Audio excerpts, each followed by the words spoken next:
Hello people, I'm going to be showing you how to put out warnings in AWIPS even if you don't have WarnGen available, and for some reason the buttons have disappeared, so we'll just pretend that they're there.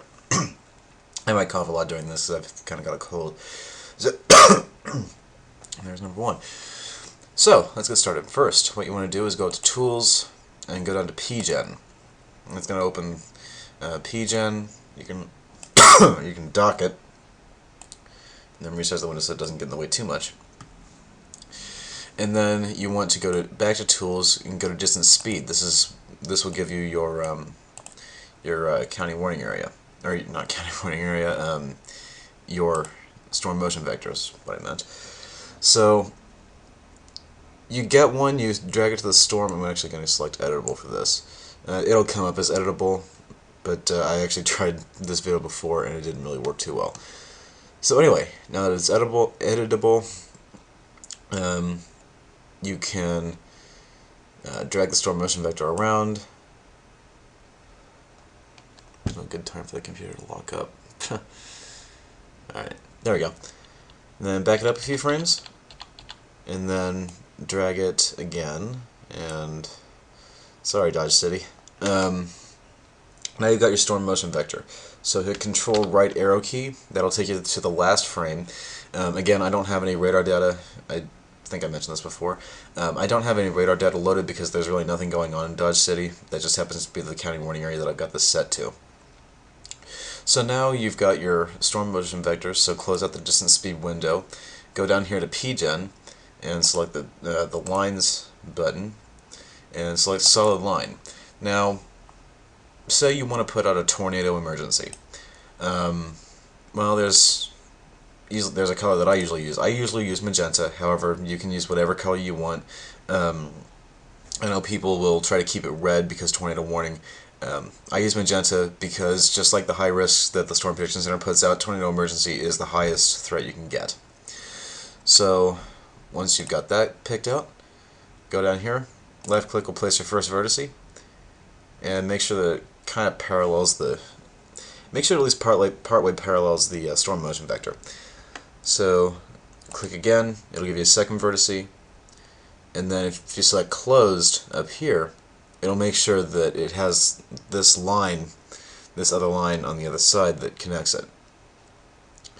So place your third vertice, fourth vertice, and you can have as many vertices as you want. You could try to make this into a perfect circle for all you care, but since I really don't want that many vertices, I'm just going to go ahead and right click, and that'll stop placing vertices and it'll finalize your polygon.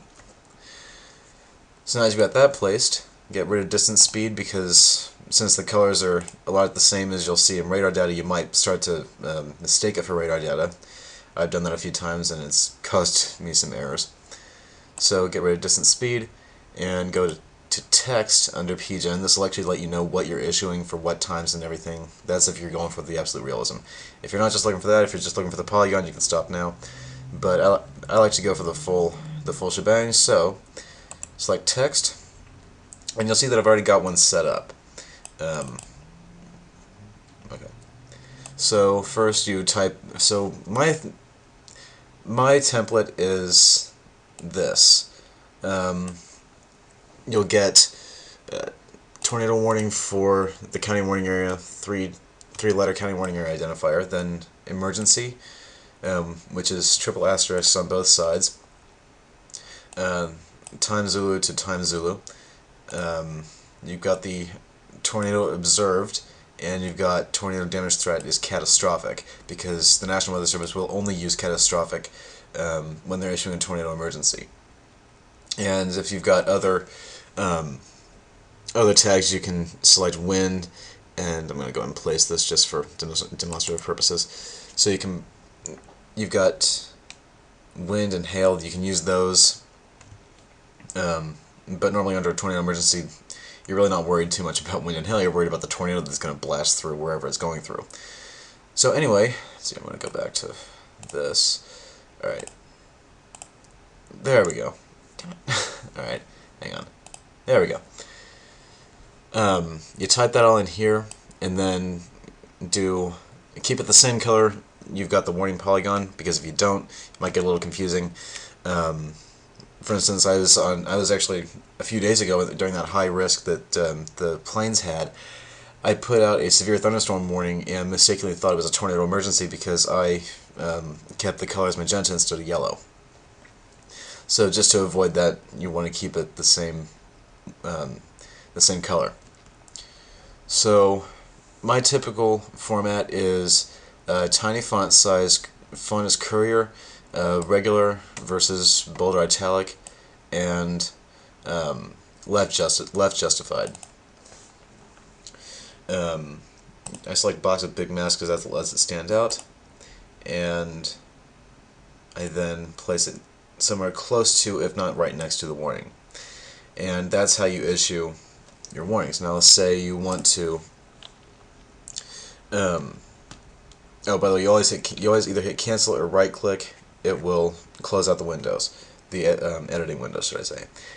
Now let's say you want to edit both. Well, go over here to any, and say you want to reshape the warning polygon. Say the tornado's already gone through a certain area and you don't want to keep them warned. So what you do is you click it, and then you can edit the warning as much as you want. Although standard practice is to not lengthen it or extend the warning area. So once you've got that done, you hit OK and then close it out. And then, well, you want to keep track that you've edited it. So under any, click on the text box again, go all the way down, and I usually type amended, which lets me know that this warning polygon has been amended, and we'll just do that. After that, close it out, and that's how you both create and edit your tornado warnings. To remove them, just click, delete, click, double click, delete, and they're gone. And that's it.